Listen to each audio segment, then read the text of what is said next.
So, Matthew, why were you targeted in this workplace situation? I had been well regarded, but for me personally, I had quite low self-esteem. I had a bit of imposter syndrome, whether or not I deserved the level that I'd gotten to. I think that made me, whether I realised it or not, I kind of overcompensated quite a lot, and that probably made me quite an easy target, maybe for certain different types of people. So I think that probably is one of the areas, and then ultimately, I think it's where I've highlighted the wrongdoing. So, in particular, I won't go into too much detail on it, but there was a really serious safeguarding situation that I flagged up, and the way that the leadership dealt with that was really abysmal. It was appalling, and I was then asked to do something that is actually just morally wrong. I was asked to destroy all of the evidence that I'd put forwards, and the only rationale for that seemed to be to protect the reputation of the people who had dropped the ball, really. I refused to do that, and then there were things that started to happen over time, responsibilities removed or um, concerns ignored, and then ultimately, yeah, I found myself suspended on this charge that had um, no evidence really to support it. There was no kind of history to support it in terms of probability. And as I started to rebuff those claims and try to challenge it, they just kept coming back with more and more things, completely different things, unrelated things, some completely made up. Some were things that they had done that they'd assigned to me.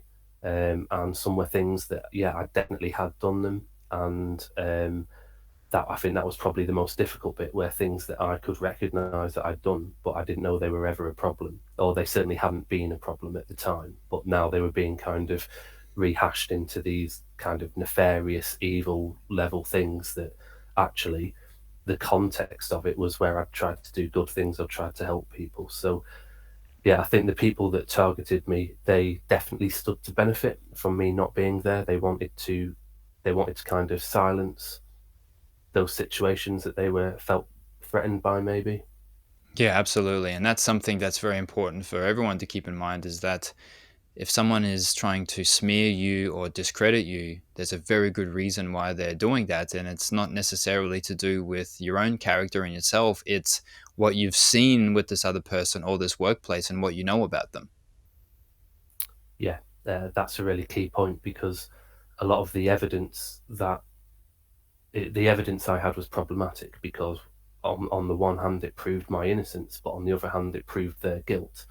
So the more evidence I provided to prove my innocence, the more aggressive they became and the more hostile they became, and things just escalated for a long time. I mean, in total, there were um, 4 meetings. There were over 40 allegations of completely different, varied things.